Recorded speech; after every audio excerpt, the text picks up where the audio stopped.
And if you're wondering what the heck we were doing up out of the tent before sunrise, we are actually capable of doing that. We just mostly don't like doing that, but we don't want to get sprayed by farmer poop. And we think it's going to be a hot one today. So we are basically tucked up against one of these windbreak hedges right by a field. Seemed like the best thing I could find after dark last night. So Blondie and I do agree on a great many things, but one of our great long-term disagreements is morning alarms. Like, for example, do you play this horrible like thing every single morning, which is horrible and makes somebody want to throw somebody's phone out the window? Or do you do goat step and then wake up ready to dance? I actually had some slightly more vegetated spots that I'd been eyeing on Google Maps last night, but that would have been another 3 miles or so, and seemed like Jen was pretty much ready to stop. So 6:30, and while I am not a fan of getting out and getting my necessaries done this early, I am very happy to be hiking when I actually get moving this early. So we are about 8 miles out of Lyons at the moment. We are on the lookout for more water because, like I mentioned last night, the water we got out of that pump in front of that house had something wrong with it. I actually only drank a single cup of coffee because the aftertaste was so bad.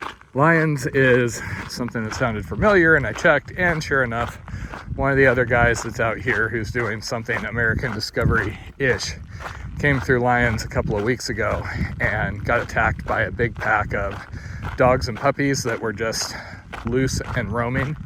He ended up bit, having to climb a fence to get away from him, and the local police had to come and rescue him. So he got to get the fun rabies series of shots, because apparently in Rice County, Kansas, there are no leash laws, there are no mandated rabies vaccines or anything.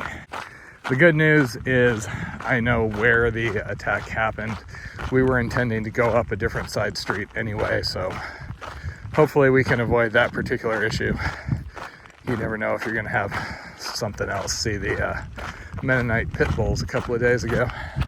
Per the weather forecast, it's supposed to be warmer again.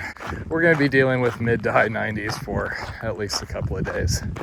We're not really planning to try and push more miles today. We're still going to aim to do around 25, maybe get up to 28, but we find when we exceed 25 by much, at least when I exceed 25 by much, I usually have issues I'm then managing for a couple of days and make it a lot less pleasant to hike. So our goal is 25-ish. After Lyons, we have Ellenwood and then Great Bend. I think it's the big city near the end of this section. So it's not like we're out here without anything for an extended period of time. We're going to be hopping towns every 2 or 3 days, basically, for the remainder of Kansas. Food-wise, camping-wise, and shade temperature-wise, I feel fairly confident. The getting water from the farms is probably the highest stressor, at least right at the moment, because sometimes they're set way back, and we have had very aggressive dogs come out to the road when the house is set way back. So if we have to go up to knock on the door and ask for water, I worry a bit about getting into a bad situation. We generally send Jen, since of the two of us, she is less threatening and less likely to freak somebody out approaching their farmhouse in the middle of nowhere at 8 p.m. at night. I've given her my trekking pole a couple of times just in case. So far we've been fairly lucky, but we're also selective about which houses we stop at. We try and just bother people who are close to the road and don't have any of the signs of kind of a neglected property or a dog property, or even worse, a neglected property with a dog. The other reason we were able to make 25 miles when we left the hotel at 11 and then we ate in town is because we're hiking separate right now. See, when we hike together, she's really happy, but I'm saying stupid stuff and then she's laughing, and she'll like bend over laughing, and then we don't make as good a pace.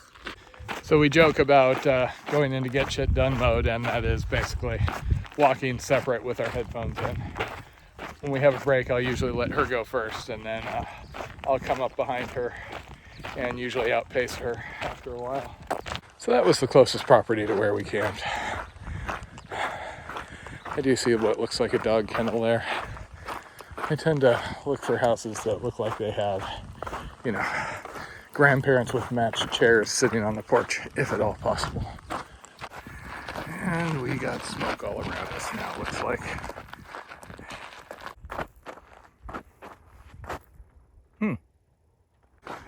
There is just a pervading smell of animal waste around today.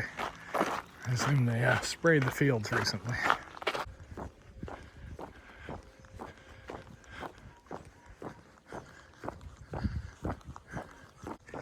This is actually the thing I'd been eyeing last night, if we could get this far.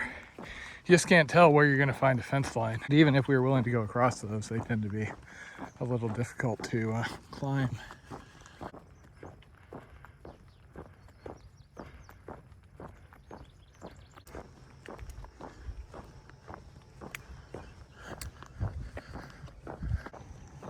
Still trying to find somebody to get some more water. Ever since we started drinking that water from that pump last night, my stomach hasn't been overly happy. Jen thinks I'm just being paranoid, but there was a pretty off aftertaste to it. Unfortunately, we didn't have any other choice but to use it.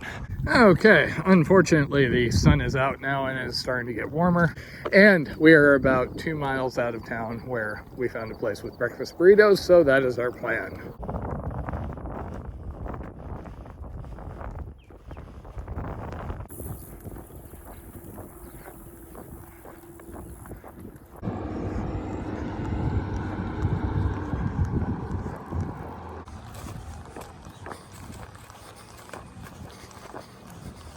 I always appreciate water fountains, but these bottle filling stations are bloody amazing.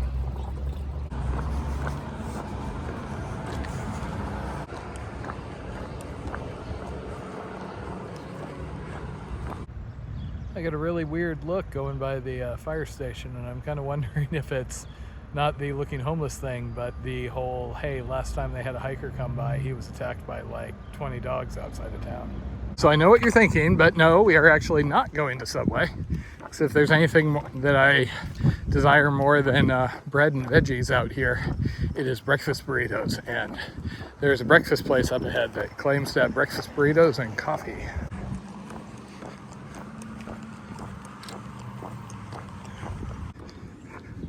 That is, if this place is actually open. Sadly, I don't think taters will approve of the taters and more.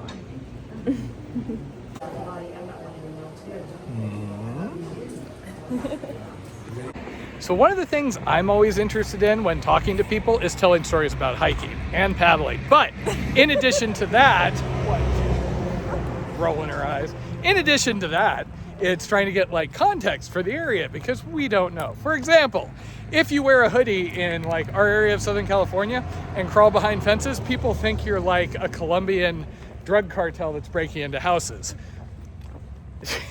Read the news.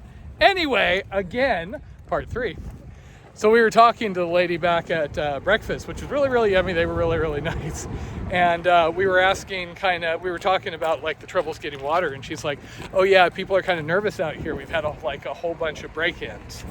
So there was that, which probably explains why nobody answered the door, even though the lights were on when Jen was knocking at their door at 8 o'clock. And she said, yeah, her dad might open the door for Jen, but probably not for like me.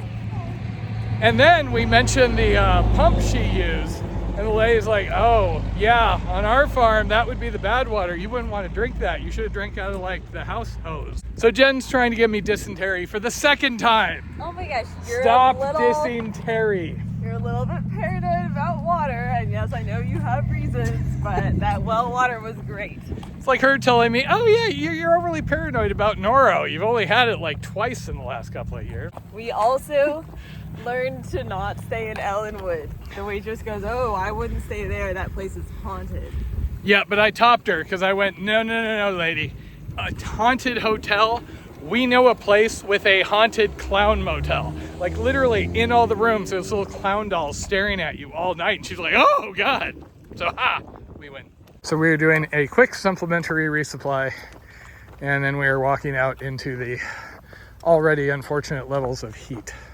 Jen's currently on the other side of the store because I am helping with the resupply and I am finding things, and she is rolling her eyes and walking away. Also, sadly, there are certain class of things that as long as it's in the 90s, we can't eat. For example, these will turn into one giant mass, and pretty much any cheese will turn into a greasy mess. So we also did ask about the dogs that attacked John, the other hiker, and they said that the dogs have pretty much been taken away from the person. They are scattered around town, so a bunch of people have new dogs. So the ADT Society route is actually on the side of this highway for 19 miles. There was a proposed alternate, and we would have gone over there anyway, basically going up one block just to get on a country road instead of a highway. And once again, that is something we are happy to do a little extra mileage for here. I've been explaining to Jen that I have found that aggressive dog issues seem to be somewhat cultural, aka you have an area that has a couple of those, you know, to be on the lookout.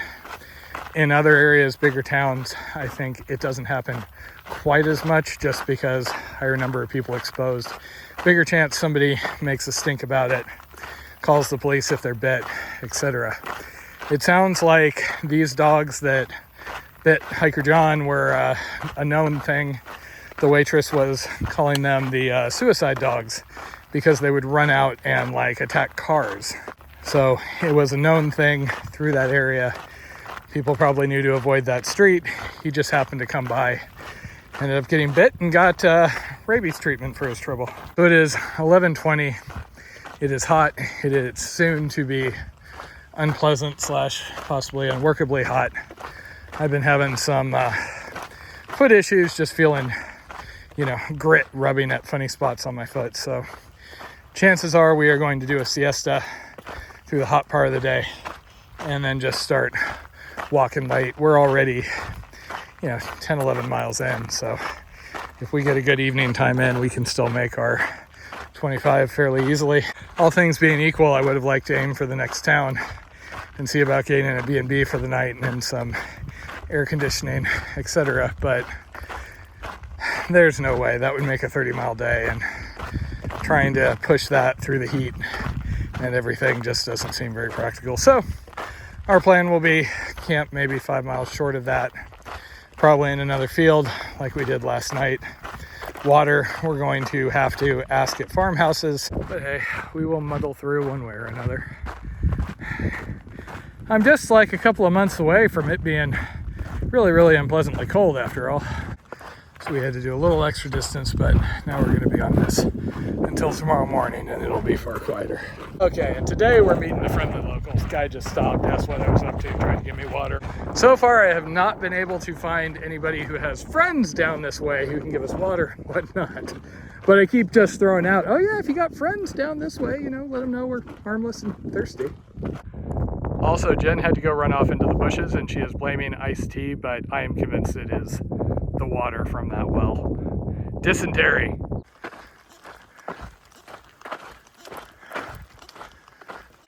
And we are hopping between rather limited shade out here. Those folks came over and I was joking, I'm surprised you're hiking out here. It's hot. They came and brought us cold water because they thought we were crazy and obviously needed it. And after sitting in the shade for like an hour going, gee, it is really, really hot, and then drinking cold water and devouring guacamole, we are now back in the really, really hot sunlight. As you can see, Kansas in the middle of July really has a lot to offer. There's that little plant over there. There's that pole. It's that kind of heat haze going on. There's the remains of all the wheat. And people said it would be a nightmare. We're pretty much getting saved by this breeze here. If it was just still, I think we'd be under a tree trying to wait it out. You can see all the crops though are looking pretty brown. We haven't seen anybody watering or irrigating, so I'm kind of curious what's going on here.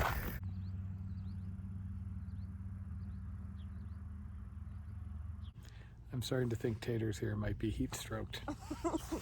I keep poking her periodically just to make sure she's okay. As long as giggles and hay comes out. I once heard from a 6-year-old, hay is for horses, Jen.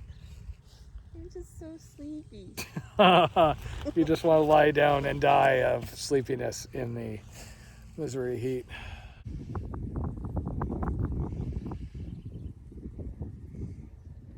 So we were lying there and Jen was half out of her head due to heat. She's denying it, but she was like giggling and like stumbling around. And the people on the other side of the street like wouldn't make eye contact and kept rushing inside. And then all of a sudden this van came by and they stop and they back up. And I turned to Jen and I'm like, oh, we look so skeevy. People are like actively backing to get away. And then they pulled over and popped out. Turns out they were looking for us. And they had cold Dr. Pepper and cold Gatorade. So at this point, I'm sure now I'm hallucinating, right? Jen and I are both obviously dying of heat stroke.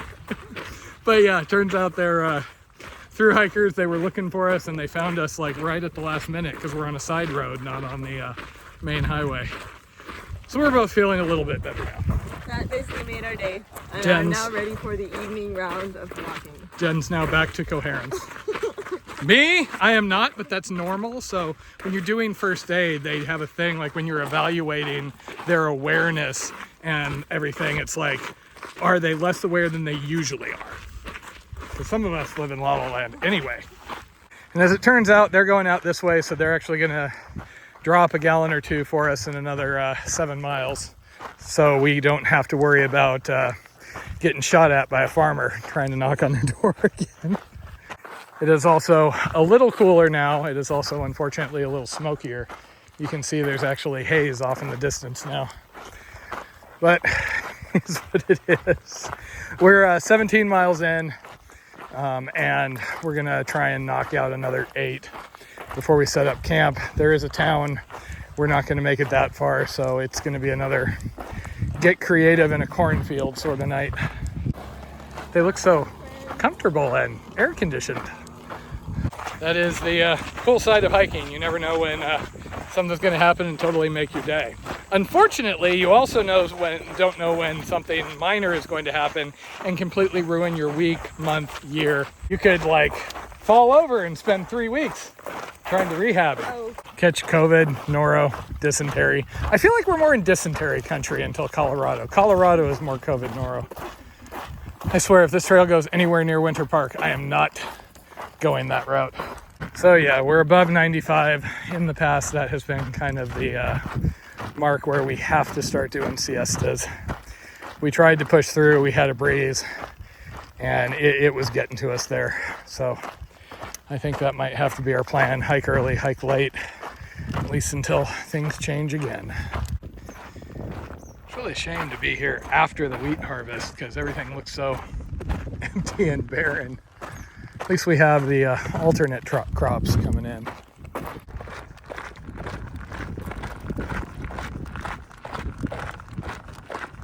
One other thing that still just constantly amazes me with these videos is, I mean, we see the numbers on people viewing the video and it's like, oh wow, X thousands of people. That's a lot, but I'm still just constantly shocked and happily surprised when we talk to people and we find out how much they've been enjoying it or how long they've been enjoying them. It's just something cool. And we have lost track of the neat folks that we never would have met if it hadn't been for this silly little side hobby.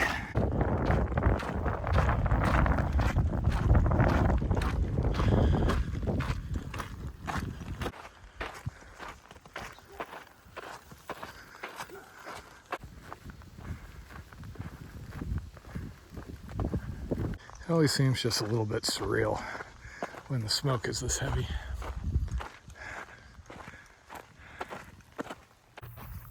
So for a while there it was all wind farms, but we've been in oil and natural gas for a while now.